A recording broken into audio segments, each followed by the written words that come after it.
me permettrait de dire les objectifs, parce qu'il n'y a pas qu'un seul objectif. Le premier objectif peut paraître un peu brut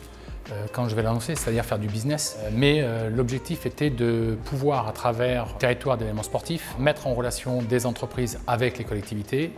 à travers des sujets qui touchent essentiellement au sport. Donc l'Oxam a décidé de rejoindre Territoire d'événements sportifs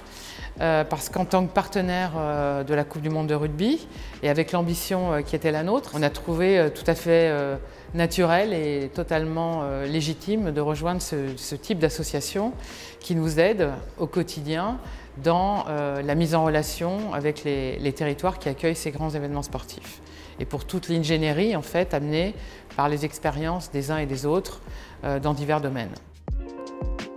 L'objectif d'InVivo, dans le cadre de ce club des partenaires, c'est véritablement de profiter des différents acteurs qui sont ici présents, qui sont issus d'univers complètement différents, pour évidemment mobiliser le réseau et les territoires sur différentes problématiques qui nous sont propres chez InVivo. Et grâce à Alliance, à Cisco, à GL Events, à d'autres partenaires ici présents comme Visa, etc., on peut véritablement ouvrir le champ des possibles pour l'interne comme l'externe finalement.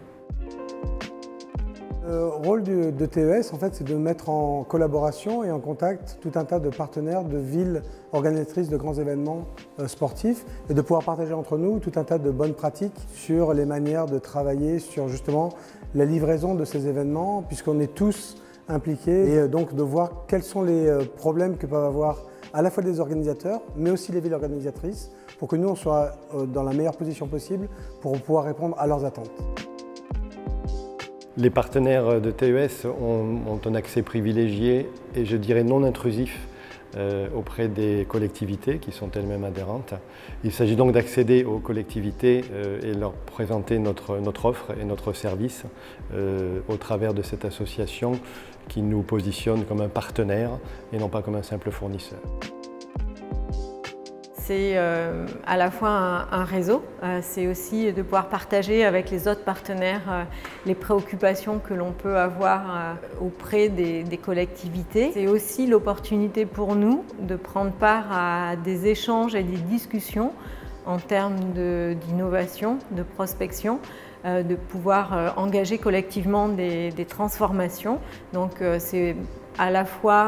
un mode de collaboration collectif et de réflexion pour lequel on a hâte de s'investir. Réfléchir ensemble à nos pratiques et puis parfois le fait de travailler ensemble amplifie l'effet de ce qu'on fait, donc ça nous apporte des idées et puis aussi, comme je dis, travailler ensemble en général donne un meilleur résultat, donc pour nous c'est surtout une zone de réflexion et une zone de collaboration. Être membre de ce club, ça nous amène déjà une très bonne compréhension de différents métiers qui sont nécessaires à l'organisation d'un grand événement sportif. Encore une fois, nous sommes, plutôt le représentant du monde du numérique, mais le numérique, en dehors du reste du contexte, ça a peu de sens et on espère que, inversement,